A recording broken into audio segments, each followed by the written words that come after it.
सभी भक्तजनों को नवरात्र के विशेष पर्व पर हार्दिक शुभकामनाएं। हम आपके उज्जवल भविष्य की कामना करते हैं। माता रानी की कृपा हमेशा आप पर बनी रहे।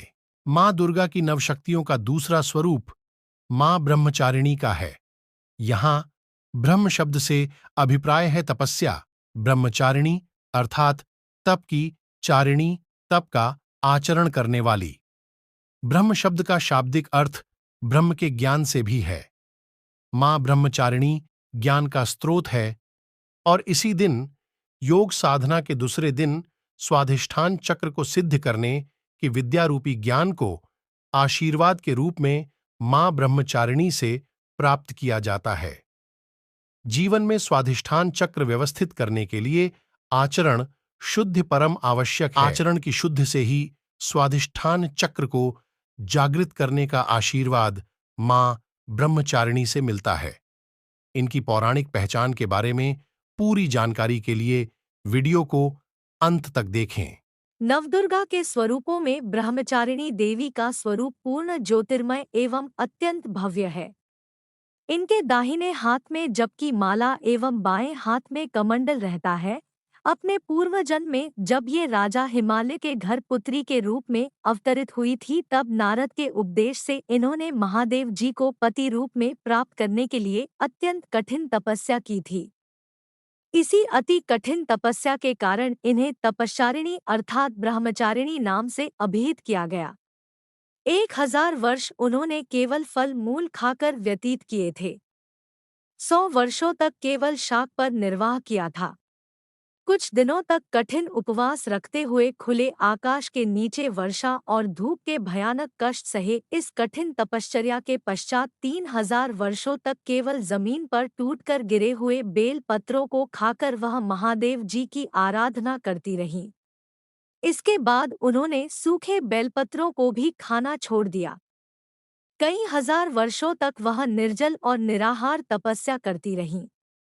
पत्तों पर्ण को भी खाना छोड़ देने के कारण उनको पर्णा के नाम से भी जाना जाता है। कई हजार वर्षों की इस कठिन तपस्या के कारण ब्रह्मचारिणी देवी का शरीर एकदम क्षीण हो उठा। वह अत्यंत ही कृशकाय हो गई थी। उनकी यह दशा देखकर उनकी माता मेना अत्यंत दुखित हो उठीं। उन्होंने उन्हें उस कठिन तपस्या से विरत करने के लिए उमा के नाम से आवाज दी। तब से देवी ब्रह्मचारिणी का पूर्वजन्म का एक नाम उमा भी पड़ गया था।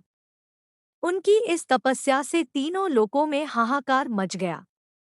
देवता, ऋषि, सिद्धगण, मुनि सभी ब्रह्मचारिणी देवी की इस तपस्या को अभूतपूर्व पुण्यकृत्य बताते हुए उनकी सराहना करने लगे। अंत में पितामह ब्रह्मा जी ने आकाशवाणी के द्वारा उन्हें संबोधित करते हुए प्रसन्न स्वरों में कहा, है देवी, आज तक किसी ने ऐसी कठोर तपस्या नहीं की थी। ऐसी तपस्या तुम्ही से संभव थी। तुम्हारे इस अलौकिक कृत्य की चतुर्दिक सराहना हो रही है। तुम्हारी मनोकामना सर्वतोभावेन परिपूर्ण होगी। भगवान चंद्रमौली शिवजी तुम्हें पतिरूप में प्राप्त होंगे। अब तुम तपस्या से विरत होकर घर लौट जाओ।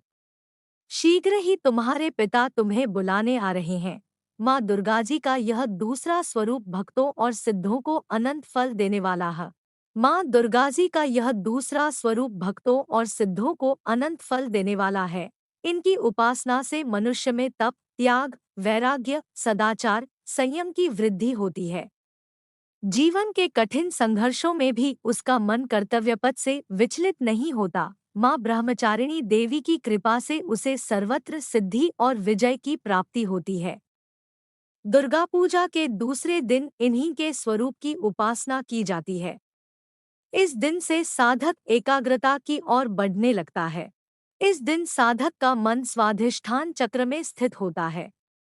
इस चक्र में अवस्थित मन वाला योगी उनकी कृपा और भक्ति प्राप्त करता है और चेतना में सिद्धि प्राप्त करने के गुणों का विस्तार होता है। आपको यह वीडियो कैसा लगा मुझे कमेंट बॉक्स में जरूर बताएं।